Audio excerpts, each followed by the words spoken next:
Selanjutnya, Saudara, serah terima jabatan di Kementerian Pendidikan, Kebudayaan, Riset, dan Teknologi berlangsung pada hari ini 21 Oktober 2024, menandai berakhirnya masa jabatan Nadiem Makarim sebagai Menteri. Nadiem Makarim menyampaikan pesan perpisahannya. Ia menyoroti pencapaian dalam program Merdeka Belajar selama masa jabatannya yang bertujuan untuk mentransformasikan pendidikan Indonesia. Assalamualaikum warahmatullahi wabarakatuh. Salam sejahtera bagi kita semua. Om Swastiastu, Namo Buddhaya, salam kebajikan, Rahayu. Yang saya hormati, Menteri Pendidikan Dasar Menengah, teman saya Bapak Abdul Mukti,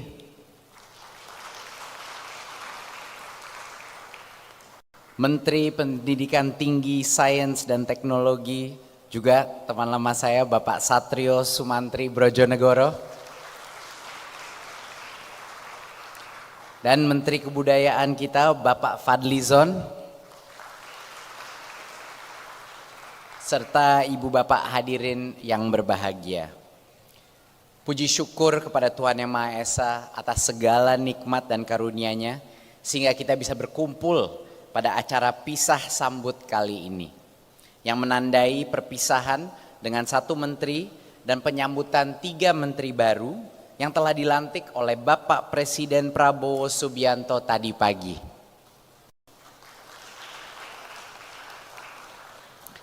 Hari ini adalah momentum yang syarat dengan perasaan. Di satu sisi, rasa begitu terhormat telah diberi kesempatan oleh Bapak Joko Widodo untuk mengabdi di dunia pendidikan, kebudayaan, riset, dan teknologi. Dan di sisi lain, ini juga momen yang mengharukan. Karena tiba saatnya untuk berpamitan dan menyerahkan amanah besar ini kepada para pemimpin-pemimpin baru kita. Sebagai Mendikbudristek periode tahun 2019 sampai 2024, kami menuangkan cita-cita yang terangkum dalam nawacita menjadi payung kebijakan Merdeka Belajar.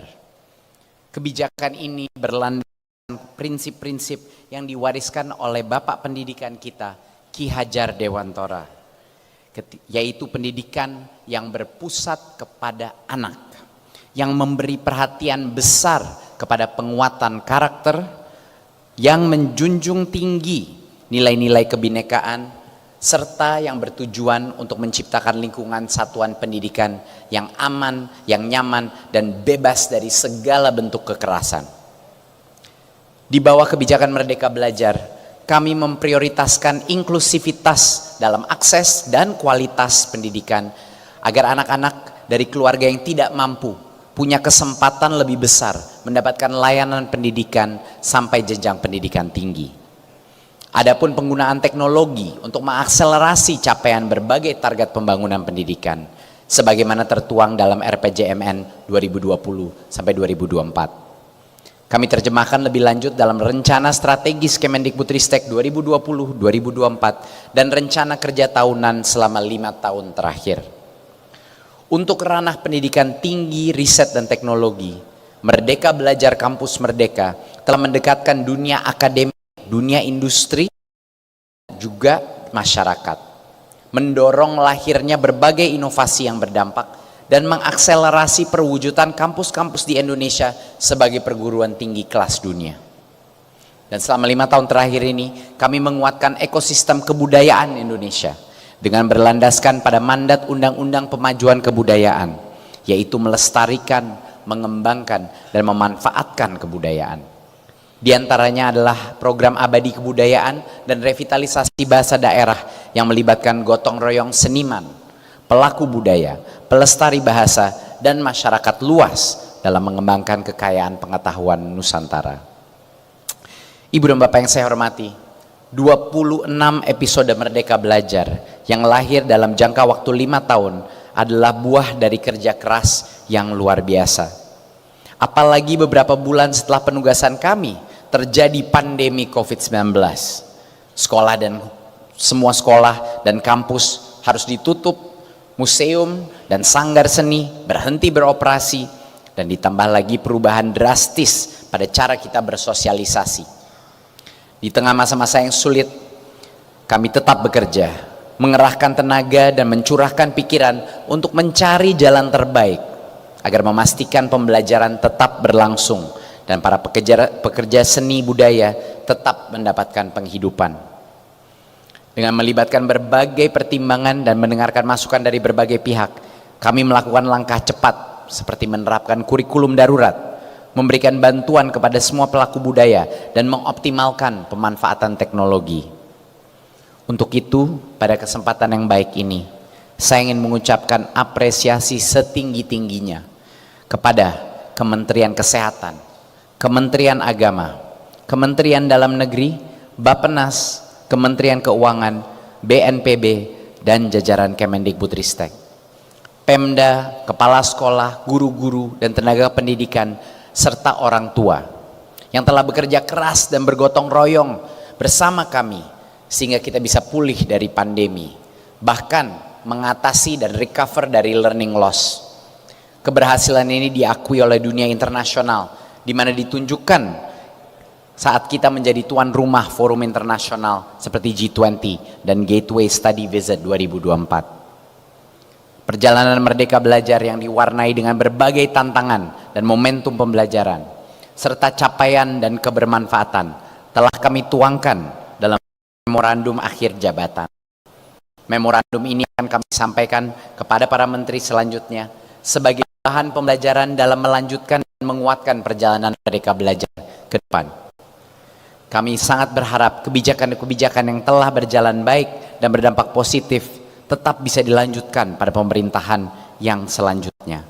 Karena saya yakin kita semua berpijak pada cita-cita dan visi misi yang sama, memenuhi hak semua warga negara untuk mendapatkan pendidikan yang berkualitas dan menjadi pemilik dari kebudayaan.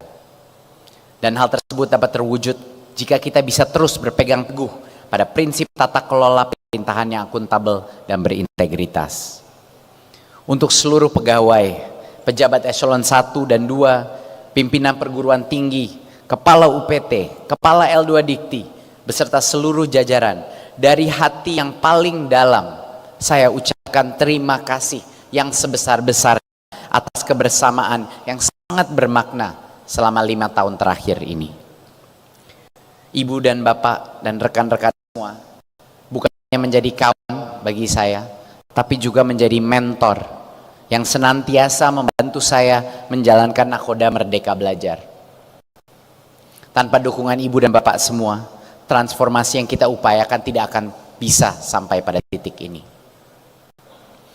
Mulai hari ini, ibu dan bapak akan dipimpin oleh 3 orang menteri yang dipilih oleh Bapak Presiden Prabowo karena kompetensi dan pengalamannya yang mumpuni. Di bawah kepemimpinan Bapak Abdul Mukti, Bapak Satrio, dan Bapak Fadlizon, serta dengan dukungan penuh dari ibu dan bapak semua, saya yakin sektor pendidikan, kebudayaan, sains dan teknologi Indonesia akan semakin berkembang dan berdaya saing global. Dan untuk para guru, para dosen, para tenaga kependidikan, seniman dan pelaku budaya, serta pelajar dan mahasiswa di seluruh tanah air, terima kasih. Terima kasih telah menjadi penggerak Merdeka Belajar yang berani membawa perubahan ke arah kebaikan. Sudah banyak hasil yang kita capai bersama dalam 5 tahun terakhir, tetapi perjalanan kita belum selesai. Oleh karena itu, gotong royong dan kolaborasi yang telah terjalin dengan sangat baik selama ini harus semakin kita perkuat. Tugas mewujudkan sistem pendidikan yang berkualitas dan ekosistem kebudayaan yang tangguh adalah tanggung jawab kita semua. Mari kita bersama-sama melanjutkan perjuangan, mewujudkan cita-cita Indonesia emas, membawa bangsa kita melompat ke masa depan. Terima kasih. Wassalamualaikum warahmatullahi wabarakatuh. Om Shanti Shanti Shanti Om. Namo Buddhaya Rahayu. Ikuti terus berita menarik dan terupdate lainnya dengan cara like dan share di seluruh akun BITV. Saya Kiki Anggrani pamit undur diri dari hadapan Anda. Terima kasih dan sampai jumpa.